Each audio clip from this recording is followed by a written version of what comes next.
Alright, just kind of let everybody know what we're doing. First of all, it's Butch Dixon, Bass Junky Media. It is early October, maybe October the 4th, I guess. Here on Neely Henry. And a few things about being on Neely Henry right now is fishing is tough. It is the fall transition, which on any lake or river system, the fall transition is tough everywhere. But we're right in the middle of it. The bait is, when I'm talking about fall transition, bait is starting to migrate up into the coves and the pockets, and big balls of bait are sitting out there trying to get into these coves, trying to get shallow. And the problem is, fishing's tough because the bait balls will be in these. They travel to and from just like bass. They don't expose themselves out in the open, so they're traveling down these ditches and creek channels and that kind of thing. Well, what's happening in this transition until the bait gets out of there,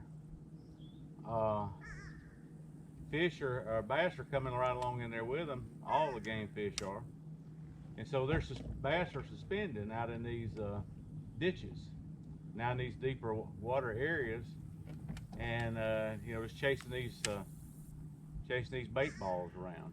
Here our major forage is threadfin, and it's this year's hatch, and they're small. It's all real small bait, but they're traveling in massive balls. So we'll try to see some here in just a minute as we fish our way out of here. And that presents a problem. Anytime fish, bass are suspended, it just presents a problem. Now, what will eventually happen is these bait balls will start getting up close in shallow water. They'll start getting up close to cover, and then fishing will really turn on. That's when bass will start feeding up for the winter. We're probably a couple of weeks away here from that happening, so it makes for about a month of tough sledding out here bass fishing. Our best hope is that's when you'll see these bass up schooling out in the middle of a pocket, or it makes no sense why they're out there. That's why they're out there. Those bait fish are in the creek channels or the ditches migrating through, and the bass are just suspended out there with them. Like I say, suspended fish, no matter what the reason and rationale, suspended fish are just very difficult to catch. They are for me anyway. Some of you folks out there, maybe you can help me on how to catch a suspended fish, because man, it is tough for me.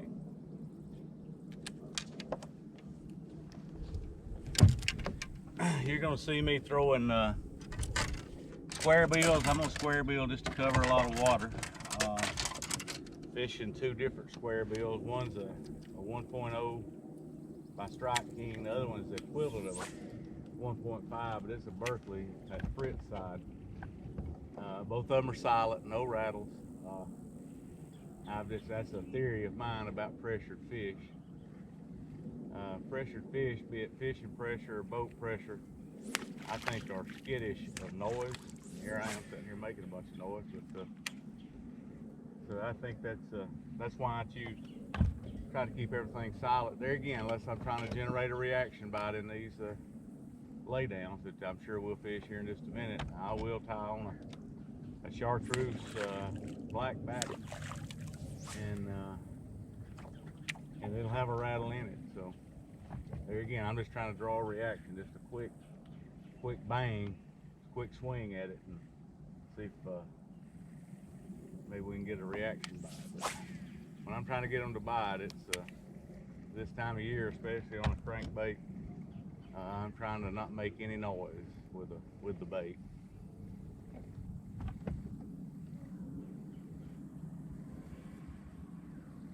But yeah, we're primarily either going to throw a square bill, chatterbait, or flip some sort of bait. You know, as we get into this thing, maybe flipping, you saw me just a minute ago, flipping these grass edges and that kind of thing. Out here on Neely Henry, the grass is always always in play until it dies out. It's like they're pulling a bunch of water.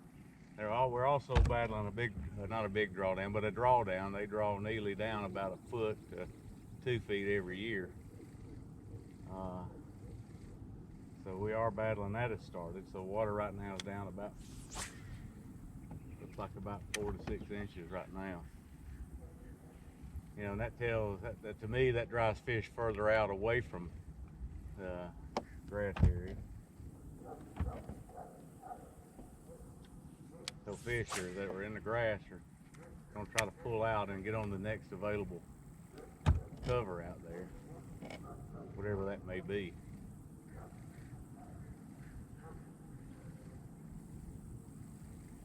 This Tula is making a noise. If you can hear that, I apologize. I haven't serviced reels yet. I usually bring everything in and service everything in about November or December when it gets a little cooler. I don't service my stuff enough.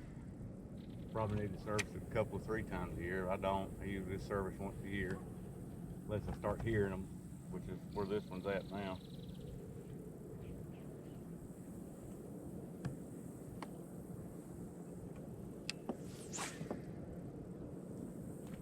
The reason I'm throwing this 1.0 around, because it's trying to match the shad as much as I can.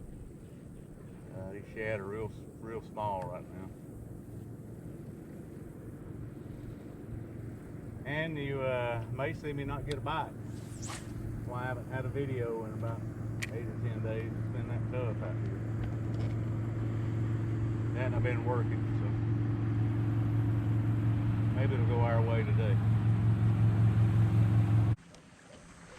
It's not an ideal time to be out here. It's kind of a high pressure deal.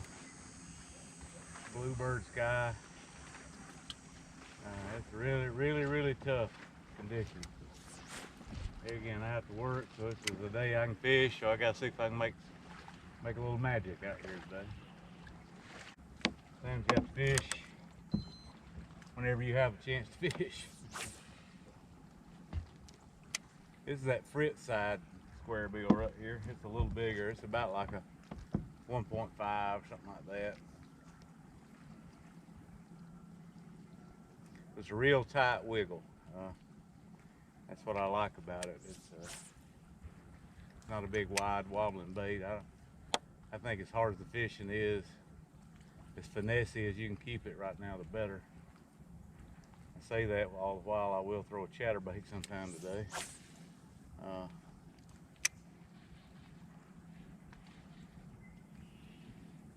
Now what I'm doing right here, I'm throwing around some laydowns. Like we said earlier, I mean, when they're pulling water like this and dropping the level, fish want to come back off of that cover.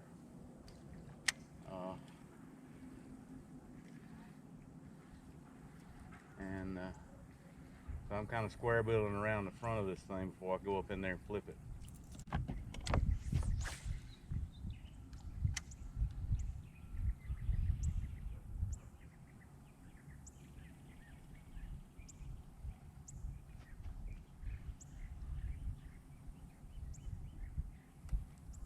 Take a swing at it right there.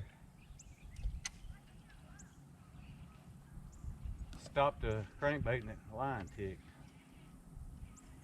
How you miss that many hooks, I'll never know. How many have I got to put on there is my question. This is my normal flipping order. I'm going to start out with this creature bait. It's a Zoom Rage Crawl with a 1/4 ounce weight on it. And I'll back that up with a stick worm, Cinco worm. It'll be a Cinco brown worm today.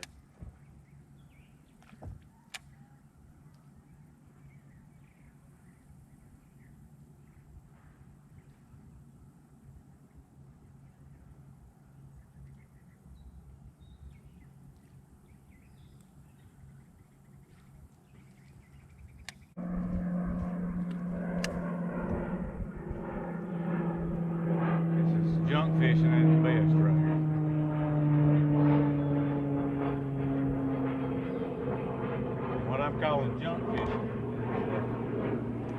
See all these rods on the deck. I'm just gonna fish down a stretch, and I'll have rods laid out for whatever we might run across. And in other words, if it's a grass patch, I'll have a chatterbait laid out here. If it's wood, I'm gonna throw some square bills and then come up in there and flip it. But I keep rods laid out. I have no pattern whatsoever. I'm fishing in area. I'm fishing a pocket where I think fish are. That's kind of the method to the madness here.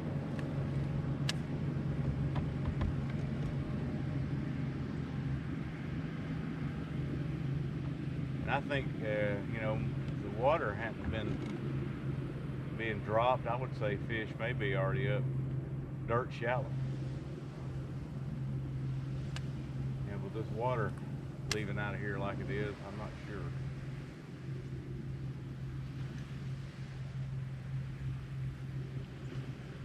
I think some fish, they think come in waves like we've talked about before in another video. There's a wave of fish already in these shallows, or in these coves.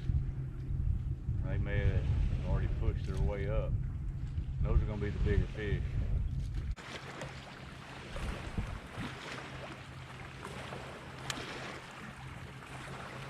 Still got plenty of pleasure boaters out here, looks like. Sorry about the rough ride I'm giving you there.